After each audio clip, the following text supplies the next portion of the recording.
Hello everybody, welcome to E3 2014 with RPGamer. This is day 3, the show we didn't think would happen.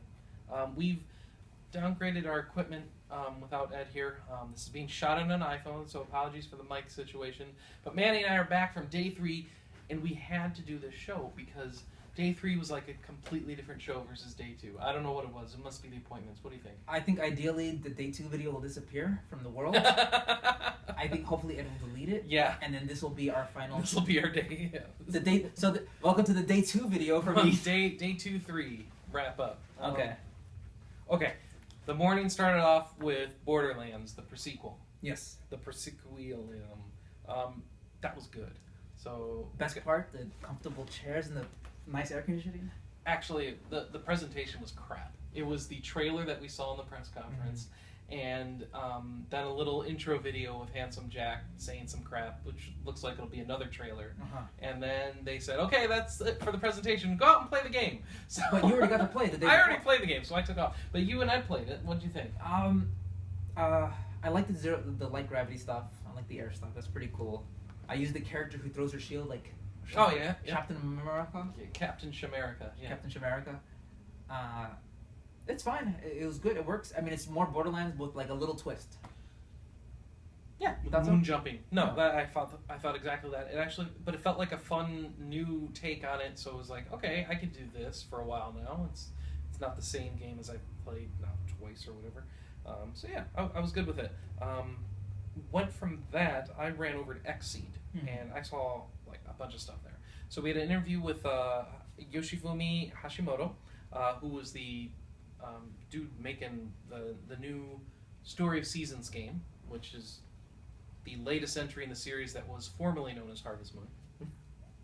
I guess all those old games are still known as Harvest Moon. So yeah. I don't know how to describe this. The Boku no Fuda, blah, blah, blah, blah, I don't know what it's called. What platform is this on? 3DS. Okay. It's actually interesting. It's a farming sim game. So if you're into the farming games, this is another one from the series of Harvest Moon games you've been playing up to now. It's different than the Harvest Moon game coming out from Natsume. This one is it feels like it's from that series still. They've got all the chickens and crops and stuff that you're used to. They're adding some new Nintendo things, like you can raise super mushrooms and super stars and stuff like that. If you like grow a star, your crops are invincible; they won't die. So all the crops surrounding the star that you grew, so that's kind of cool. Some interesting takes there. You do selling of stuff by getting everybody into a market. Kind of all the people come to you rather than you throwing stuff in the bin, like you used to in Harvest Moon games. Does it feel like a better Harvest Moon because they're free of the shackles of what Harvest Moon is supposed to be? Well, none of that happened. This game was already done before the decision for Natsume to not publish it occurred. So all that stuff will be in the future. So it's still just Harvest Moon with a new name? Yeah. Gotcha. Yeah. So they're doing it themselves. Obviously, Xseed is localizing. What's nice is that Xseed and Marvelous are the same company, technically, so they can have a little bit better communication than Natsume and Marvelous could have had, for example. So there's some... They're thinking there'll be some advantages there for future games in the series, but whatever. It's the Harvest Moon game. There's the Mario crops. Go check out the video. Also showed Senguru. Do you remember the name of this? I know there was Akiba Strip, right? Okay, yeah, let's talk about Akiba Strip. So Akiba Strip, you are an otaku who goes to Japan or something like that, and you go down to Akihabara, which is the electronics district, and you are trying to take a job where you'll be paid in expensive collectible figurines. Well, what happens is you go in to meet with people to get the job, and you wake up and you're on an operating table and you've been turned into a synthetic vampire, so you're no longer human. At that moment, or something like that, you're saved by a vampire hunter who keeps you from being turned into somebody with the urge to go out and feed on other people. And then you apparently join up with a team of vampire hunters, and you go around ridding the world of synthetic vampires, the evil kind. You do this by exploiting the fact that synthetic vampires are weak to the sun, and you are now as well. So the battle system revolves around knocking the clothing off of people so that the sunlight will evaporate them. Are these mostly women that you're not? No, they went to great lengths to tell me that it's a 50-50 split of men and women, and that some of the poses and stuff that only happen to women bosses, for the English localization, they made sure to have those same poses and stuff applied to the male bosses as well. So they're trying to make it completely even in the amount of exploitation. It's equally perverse.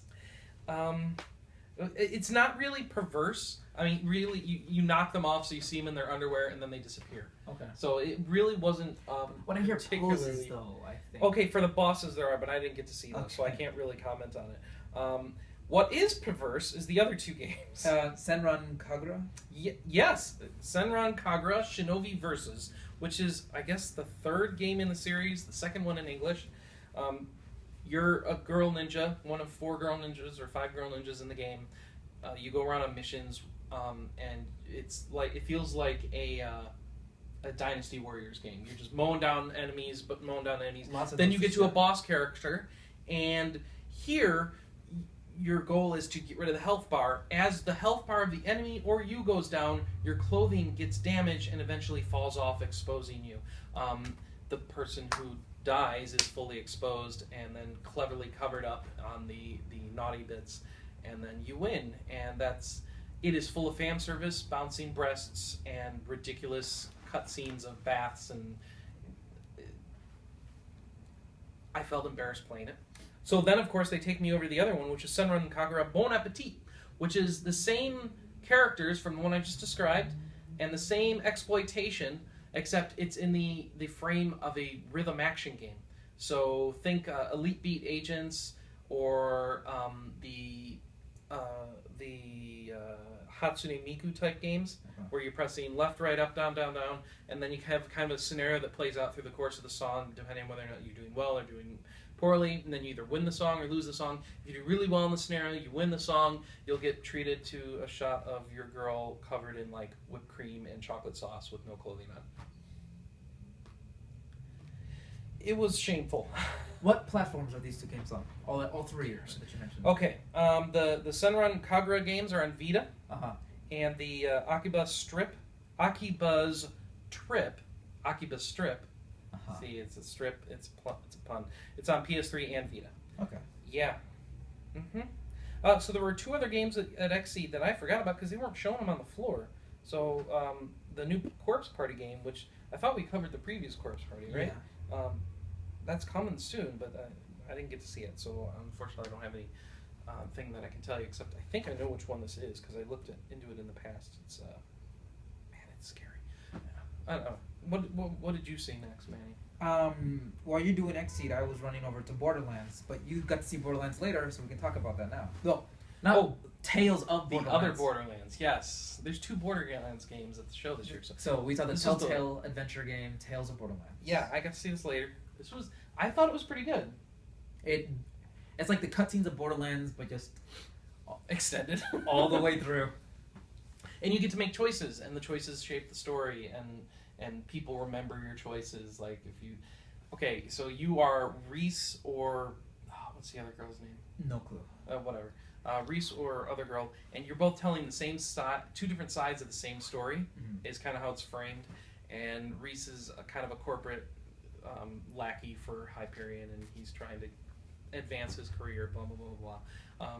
But the CEO, who's replaced Handsome Jack, is voiced by Patrick Warburton, aka Elaine's boyfriend Putty, or aka the what did he play that you remember him from? A bunch of things. I remember from the Skylanders games as the guy who controls the airship. He's Brock Sampson from Yeah, he's done a ton of things. So you know that voice. The other lady was you Fiona. Want to hate him. Yeah, Fiona. Okay, Fiona. Reese and Fiona. And so you get to see what's going on with all that stuff. And what's interesting though is that there's also, I mean, when you think of Borderlands, you think of loot. So sure enough, there is loot in this adventure game, but like loot with consequences, right? Yeah, apparently. So like you get to choose: are you going to loot this guy and get cash, or are you going to? And I think random loot comes later. They haven't fully developed that part of it. Are you going to loot this guy and get cash, or not loot this guy and perhaps avoid some of the consequences that would have come if you looted this dead body here? Which they didn't explain what any of those consequences. Yeah, there was a bunch of stuff. There was like there's a whole tab in the menu in the corner that shows about money, upgrade skills, where the loot goes and what you do with it. And Yeah, and they had combat, and it's a point-and-click adventure game, so you're clicking on, like, which do you want to try and attack first, or it's asking you to, like, swipe in this direction or press in this direction. Oh, it was interesting when they called in the power loader Mm-hmm. from this, and because you're part of the Harpoon Corporation, you control them, so you can decide that, do I want to equip it with rocket launchers or stun grenades? Do I want shields or machine guns? And I guess depending on whether you kill everybody or you go like more passive route and just subdue them, that changes the course of the gameplay too. Yeah. So that if it's you're really looking interesting. I don't know if it'll be good. But I know at first we joked like, oh, why? But if you're legitimately, if you like Borderlands, you're gonna love this. Yeah, their engine, they've made it work with this look like a Borderlands game. So I was impressed. I was skeptical, less so now. Yeah. Let's see, we didn't do that. You guys got an interview with the Pillars of Eternity folks? Yeah, we interrupted their lunch for like a quick 6-minute interview about the demo they showed us that's still embargoed. So there's still nothing you can tell us about it. It's a good interview. It's a good interview. Great. Look forward to watching a good interview next week. After that, I went over to Dragon Age. We both saw Dragon Age. We both saw Dragon Age. That is looking like a better game than Dragon Age 2.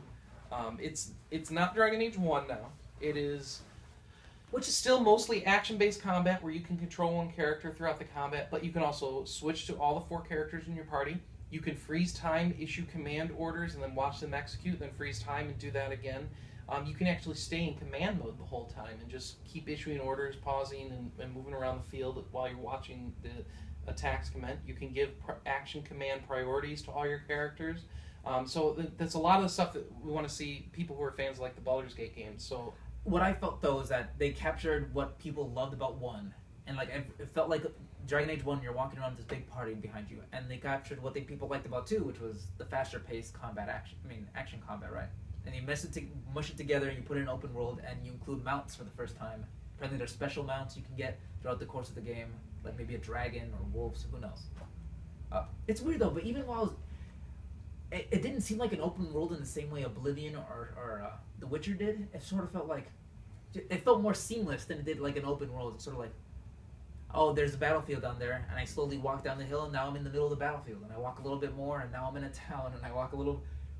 There were still some clear-cut paths. I didn't feel like that moment where I look out. Every moment in Oblivion, you look out like, I can go all the way to the back of that mountain. Now, they didn't say stuff like that with this Yes. one. They said stuff like, this entire region is bigger than the entire playable area of Dragon Age Origins. Okay. So it's like, okay, so that means it's huge in comparison, but that doesn't mean it's on the scale of The Witcher 3 or Oblivion. And that's probably why I didn't feel that same way. So it felt like a seamless level zone, but it didn't feel like a giant open world. But it's probably a good mix of the two. People complain that open world games don't have a good through line or a good story or good characters. And well, after 2, I'm sure people will be very happy with the amount of space there is to walk around in this one. So it's a nice hybrid. It's a lot more open and free than the previous games, but not so much so that you think you're going to be wandering hours endlessly in the wilderness. Interesting thing though, they said if a certain quest has you kill a bunch of bears, eventually you could deplete the population of bears in a zone. Yep. Nice little so touch. yeah, so you got to be careful about overhunting, and as you spread your influence in an area, the area will be patrolled by your troops. So like a dangerous region full of bandits will eventually become like a region reinforced with your troops on patrol and guarding people.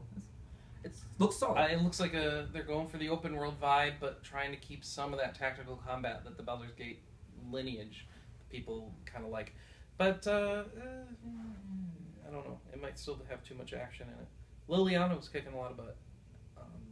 And then there were a lot of spoilers that we're not going to reveal because they really showed us some big spoilers at the end there. I don't know.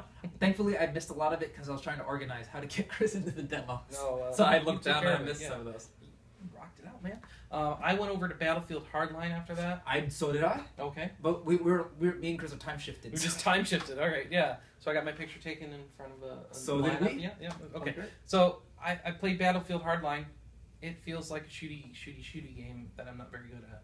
But you got to be the police and you got to shine your siren? Yeah, I was in the police. I took an armored truck, turned on the siren, and drove it into the side of the building, trying to go up the staircase. Eventually got it completely wedged where I couldn't go any further. And you have your little Facebook pass over I here? got my Facebook pass. So if you check my Facebook, you'll see ridiculous posts from Battlefield. I don't know.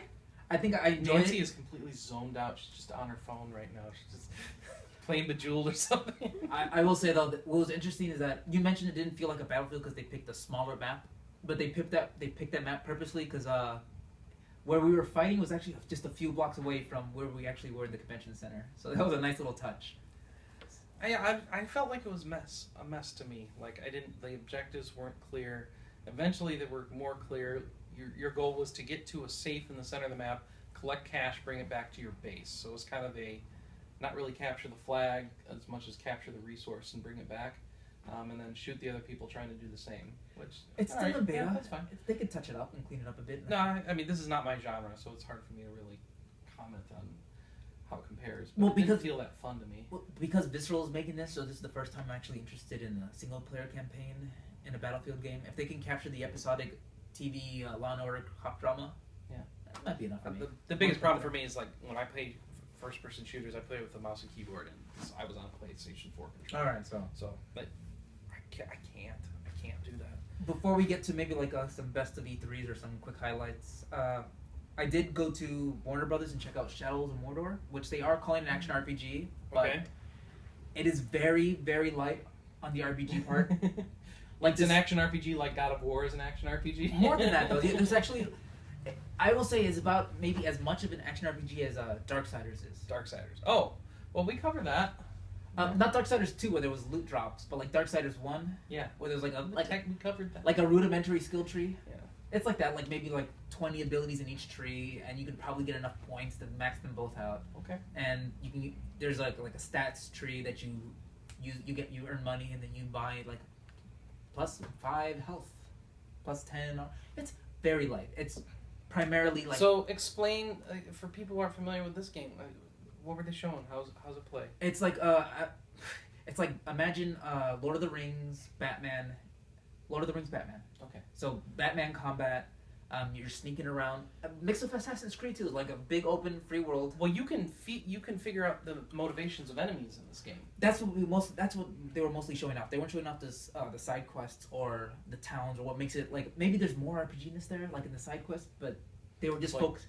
You can figure out this guy wants to be chief, and you can kind of manipulate him to go and take out. That's what they were showing. Oh, really? Okay. So it was a kind of refreshing demo. They said sit down, play for an hour. We unlocked all the war chiefs and all their lieutenants and all the fast travel points. Pick a guy and you can take him out any way you want to. I could go straight for him or take out his lieutenants, or you can convert his lieutenants to usurp him. It was just sort of go crazy. So I did that a few times. I killed one of his captains. I tried to possess another captain, but then I got killed, which was interesting because the guy who killed me got promoted into the empty captain slot who I killed. Mm-hmm. So then I went back to get revenge on him. Then I killed the other guy, and now that the main war chief was 2 bodyguards short, I was able to go over there and do a quest to get him to show up, and I killed him, and I took his territory over, and there's like a lot of strategy into like for example, I could sort of convert, or what do they call it, possessing, soul, whatever. You can convert one of a low level grunt, and you can kill everyone above him and have him get promoted to war chief, and then you can not only do you control him, but you control all the armies and his lieutenants below him. Oh, nice. And then you can have him go fight other war chiefs, or potentially if you're really clever and you like subterfuge, you can get them all on your side, and I guess take them all to fight the big bad guy. Is this whole game just about manipulating orc armies? Is there anything else to this? I asked some questions like, so can you tell me about the side quests? What are you doing in the side quests? Can you tell me more about the structure? And they said, we're not showing that now. You have to ask a PR guy. We're not showing them. So they didn't know. You needed somebody from the... that's too bad. But let me put it this way. What I saw impressed me enough that I'm interested in picking up myself, personally. Yeah. If you're looking for like a really, like, you know, action RPG that's heavy in the RPG and skill trees, that just might not be it. But it's fun. No, I'm interested in this one.